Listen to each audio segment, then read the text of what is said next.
Selamat datang di channel Ye Chen Ping Mania. Terima kasih pada Tuan Rahim Awang dan Tuan M. Ridwan yang sudah berlangganan di channel Ye Chen Ping Mania. Semoga dilancarkan rezekinya dan diberikan umur panjang yang penuh keberkahan. Terima kasih kepada semuanya yang sudah like dan subscribe. Semoga selalu diberikan kesehatan dan kesuksesan. Penguasa Istana Naga Langit bab 4803 sampai bab 4805. Tang Xiaoi. Melihat pemuda ini, ekspresi kedua wanita itu sedikit berubah. Hong Yao, Lan Yao, apakah kalian berdua buta atau semacamnya? Mengabaikan hadiah besar hanya untuk menjual jimat kalian yang buruk. Tang Xiaoi mengipasi dirinya sendiri, wajahnya dipenuhi dengan rasa jijik.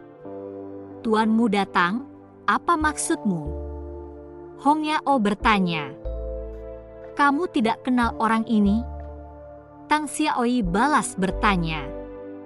Hong Yao dan Lan Yao menggelengkan kepala, mereka tidak mengenal Chen Ping, hanya melihat alamnya yang rendah dan wajahnya yang tidak dikenal, mengira dia akan menjadi sasaran empuk bagi jimat penyembunyian mereka. Tidak mengherankan. Tang Xiaoi menyeringai, orang ini adalah Chen Ping. Keluarga Huo memiliki hadiah 20.000 batu roh abadi untuk kepalanya. 20.000 batu roh abadi. Hong Yao dan Lan Yao saling berpandangan, mata mereka terbelalak karena terkejut. Tuanmu datang? Anda tidak bercanda, kan? Seorang kultivator alam Mahayana kelas 3 yang bernilai 20.000 batu roh abadi. Lan Yao bertanya dengan bingung.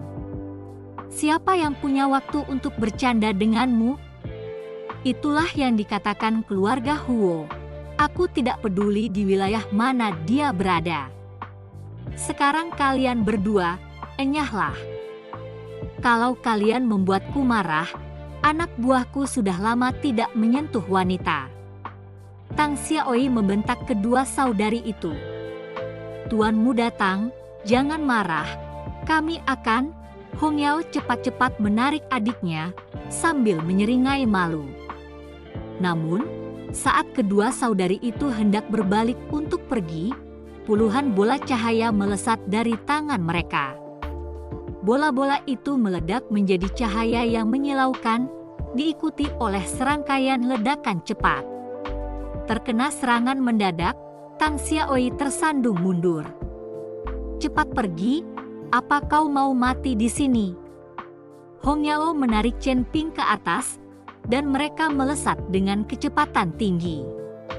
Sementara itu, Lan Yao memasang jimat penyembunyian pada Chen Ping untuk menutupi auranya, mencegah Tang Xiaoi dan krunya melacaknya.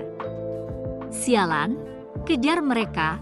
Tang Xiaoi meraung dan mengejar mereka bersama anak buahnya.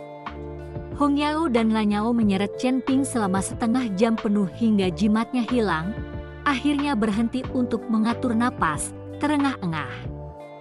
Mereka segera meminum beberapa pil untuk memulihkan stamina mereka, sementara Chen Ping menatap mereka dengan heran. Mengapa kalian berdua menyelamatkanku?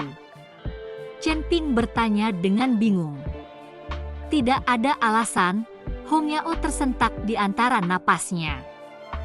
Kami memiliki hati yang baik, jadi bagaimana kamu akan berterima kasih kepada kami? Lan Yao bertanya. Hati yang baik. Chen Ping terkekeh, hati yang baik yang suka mendominasi dan menindas yang lemah. Lan Yao melotot ke arahnya, lebih baik menyerang dengan senjata daripada tidak sama sekali. Kau lihat sendiri kan ada orang yang ingin membunuhmu demi imbalan itu. Jadi kalian menyelamatkanku hanya untuk mendapatkan uang. Chen Ping menyeringai. Karena kau sudah mengetahuinya, kita tidak akan bertele-tele lagi. Tidak pernah terpikir olehku bahwa seorang manusia Mahayana kelas 3 sepertimu akan bernilai 20.000 batu roh abadi. Entah keluarga Huo sudah gila, atau mereka punya terlalu banyak batu untuk dibakar. Tapi jangan khawatir, aku akan melakukannya dengan cepat, tanpa rasa sakit. Hong Yao memandang Chen Ping, sebenarnya mencoba menghiburnya. Chen Ping menatap saudara kembar itu dan tidak bisa menahan tawa. Keduanya punya kecerdasan, tapi tidak banyak. Apa yang lucu? Tidak takut mati? Lan Yao bertanya. Saya menertawakan kecerdasan otakmu, atau kekurangannya, kata Chen Ping. Apa? Beraninya kau mengejek kami? Lan Yao mengarahkan pedangnya ke Chen Ping.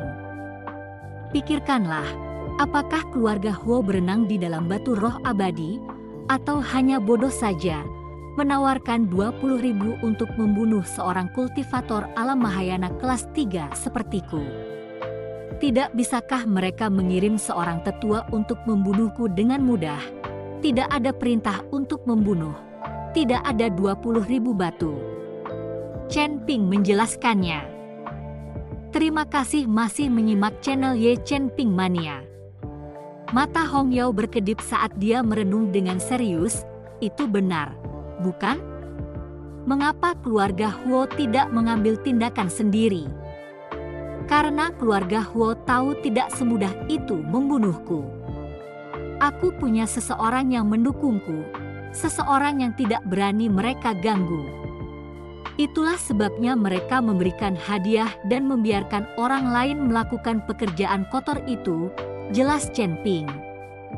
Ada orang yang mendukungmu? Mungkinkah pendukungmu itu bahkan lebih kuat dari keluarga Huo? Tanya Lan Yao, senyum sinis tersungging di bibir Chen Ping. Keluarga Huo yang menyedihkan? Aku bisa menghabisi mereka dengan lambaian tanganku. Omong kosong. Kenapa aku tidak percaya kau punya seseorang yang mendukungmu? Ayo, katakan pada kami, siapa yang disebut pendukungmu? Lan Yao membalas dengan skeptis. Dia tidak percaya seorang kultivator Mahayana kelas 3 yang memiliki pendukung yang kuat? Tidak mungkin. Pendukungku adalah diriku sendiri. Chen Ping menunjuk dirinya sendiri dan berkata, beraninya kau mengganggu kami para saudari, aku. Lan Yao yakin bahwa Chen Ping sedang mempermainkan mereka, mengangkat tangannya untuk memukulnya. Namun saat dia bergerak, tekanan yang mengerikan menimpa mereka. Mari kita lihat bagaimana kalian bisa lolos sekarang. Tang Xiaoyi meraung, menyerbu dengan marah. Dia melayangkan pukulan ke arah Chen Ping dan kedua saudari itu. Kekuatan Mahayana tingkat 9 miliknya membuat serangan itu dipenuhi aura kehancuran total. Hong Yao dan Lan Yao pucat pasi karena terkejut. Sudah terlambat untuk melarikan diri sekarang. Keputusasaan membasahi wajah mereka. Mereka tahu mereka akan hancur hari ini. Aduh! Tiba-tiba, Tang Xiaoyi membeku di tengah gerakan, lalu jatuh dari langit.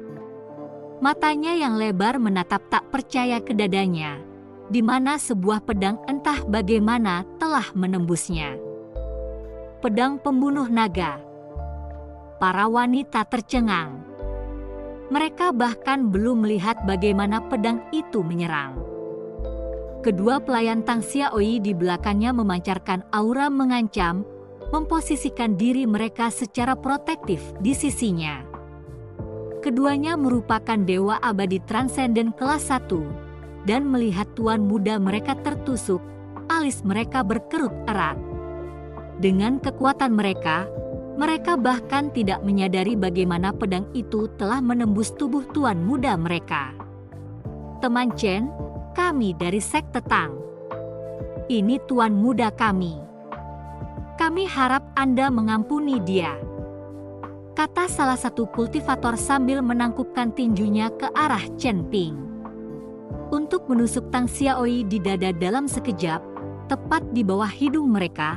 Kekuatan Chen Ping tidak mungkin hanya Mahayana tingkat 3 seperti yang terlihat.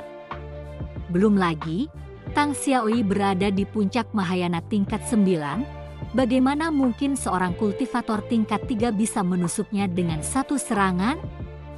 Satu-satunya penjelasan adalah bahwa Chen Ping menyembunyikan kekuatan aslinya. Sekte Tang. Chen Ping menggelengkan kepalanya, belum pernah mendengarnya. Desir. Pedang pembunuh naga kembali ke tangan Chen Ping, dan pada saat itu, tubuh Tang Xiaoyi terbelah menjadi dua, wujud dan jiwanya hancur total. Pada saat yang sama, kantong penyimpanan Tang Xiaoyi terbang ke genggaman Chen Ping. Benar-benar tuan muda yang kaya, banyak barang bagus di sini. Chen Ping melirik kantong itu sebelum menoleh kedua kultivator sekte Tang. Silakan balas dendam tuan mudamu. Keduanya saling bertukar pandang namun tidak berani bergerak. Semakin acuh tak acuh Chen Ping bertindak, semakin gelisah perasaan mereka.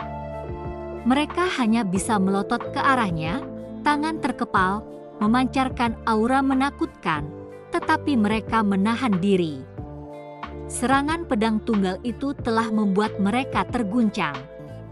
Mereka adalah para ahli transenden abadi, namun mereka bahkan belum melihat bagaimana Chen Ping menyerang. Mereka berasumsi bahwa meskipun Tang Xiaoyi bukan tandingan Chen Ping, dia tidak akan langsung terbunuh. Jika keadaan memburuk, mereka berencana untuk turun tangan dan membantu. Tetapi siapakah yang dapat meramalkan Tang Xiaoyi akan disingkirkan dalam sekejap? Sekarang mereka mengerti mengapa keluarga Huo menawarkan 200 batu roh abadi sebagai hadiah untuk membunuh Chen Ping. Kekuatan seperti ini bernilai setiap sen dari 200.000 itu. Setelah menatap Chen Ping sejenak, kedua kultivator sekte Tang perlahan-lahan membiarkan aura mereka menghilang. Kemudian, masing-masing memegang setengah dari mayat Tang Xiaoyi dan dengan cepat menghilang ke cakrawala. Terima kasih masih menyimak channel Ye Chen Ping Mania. Sampai kedua kultivator sekte Tang itu pergi, Hong Yao dan Lan Yao, kedua saudari itu, akhirnya menghela napas panjang lega dan jatuh ke tanah. Aura kedua kultivator abadi transenden tadi hampir tak tertahankan bagi kedua saudari itu. Pada saat ini, keduanya hampir kelelahan. Chen Ping menoleh menatap kedua saudari itu, ekspresinya setenang air. Semakin tenang Chen Ping, semakin khawatir pula perasaan para wanita itu. Guru Chen, kami salah, mohon maafkan kami. Rekan kultivator, kami bersedia menyerahkan semua sumber daya yang kami miliki. Lan Yao tidak lagi bersikap seperti sebelumnya, sekarang wajahnya pucat, tubuhnya gemetar, tampak sangat menyedihkan. Jika Guru Chen tidak peduli dengan sumber daya kami para saudari dapat menawarkan tubuh kami untuk hiburan Anda. Kita ini saudara kembar, kita bisa memberikan Master Chen pengalaman yang unik. Hong Yao mengedipkan matanya yang besar, terus-menerus melemparkan pandangan genit ke arah Chen Ping. Aku tidak tertarik, kata Chen Ping, lalu berbalik dan pergi. Saudara kembar atau bukan, Chen Ping sama sekali tidak tertarik saat ini. Lagi pula, dia tidak kekurangan wanita. Kepergian Chen Ping yang tiba-tiba benar-benar mengejutkan kedua saudari itu. Mereka saling berpandangan, lalu bangkit dan mengejarnya. Tuan Chen, tunggu sebentar, teriak Hong Yao. Ada apa? Apakah kalian berdua memaksaku tidur denganmu atau semacamnya? Chen Ping sedikit mengernyit. Wajah Hong Yao memerah, dan dia menggelengkan kepalanya. Dengan penampilan kami pasti tidak bisa menarik perhatian Tuan Chen. Kami hanya ingin mengingatkan Anda, Tuan Chen, bahwa orang yang baru saja Anda bunuh bukanlah orang biasa. Anda mungkin bahkan tidak tahu siapa dia, bukan? Bukankah mereka baru saja mengatakan sesuatu tentang sekte Tang, seorang tuan muda? Jawab Chen Ping. Kalau begitu, Master Chen pasti tidak tahu apa itu sekte Tang, kata Hong Yao. Apapun itu, jika seseorang ingin membunuhku, mereka akan mati. Bahkan jika Raja Surga sendiri datang, itu akan sama saja. Itulah aturanku, kata Chen Ping dengan acuh tak acuh. Mendengar ini, Hong Yao dan Lan Yao berkeringat dingin, menyadari bahwa sebelumnya mereka hanya bermaksud menipu Chen Ping, bukan benar-benar membunuhnya. Kalau tidak, mereka berdua mungkin sudah menjadi mayat sekarang. Tuan Chen, orang itu bernama Tang Xiaoyi, seorang tuan muda dari sekte Tang. Meskipun kekuatan sekte Tang tidak berada di peringkat teratas, kekuatan mereka juga tidak bisa diremehkan. Mereka memegang posisi di sekte Dao dan memiliki pengaruh. Hong Yao menjelaskan tentang sekte Tang kepada Chen Ping. Bagaimana kekuatan sekte Tang dibandingkan dengan keluarga Huo? Tanya Chen Ping. Sekte Tang secara alami tidak sekuat keluarga Huo, tetapi kesenjangannya tidak terlalu lebar, jawab Hong Yao. Jika aku bahkan tidak takut pada keluarga Huo, apa gunanya sekte Tang bagiku? Chen Ping terkekeh. Hong Yao terkejut, sedikit malu. Tuan Chen, meskipun sekte Tang tidak sebanding dengan keluarga Huo, ketika aliansi tiga digabungkan, bahkan keluarga Huo pun tidak sebanding dengan mereka. Aliansi tiga. Chen Ping terdiam, tidak mengerti apa itu. Tuan Chen, aliansi tiga mengacu pada tiga sekte yang, karena perkawinan campur, sekarang bersatu menjadi satu kekuatan. Itulah sebabnya kami selalu menyebut mereka aliansi tiga. Termasuk sekte Tang, lalu ada sekte Qian, yang anggotanya ahli dalam ramalan dan perhitungan mistis, dan terakhir sekte Ling, yang gemar memelihara binatang buas spiritual dan sejenisnya, sela Lan Yao untuk menjelaskan kepada Chen Ping. Bagaimana aliansi tiga ini dibandingkan dengan kota Sun Moon? Tanya Chen Ping. Itu, aku tidak tahu.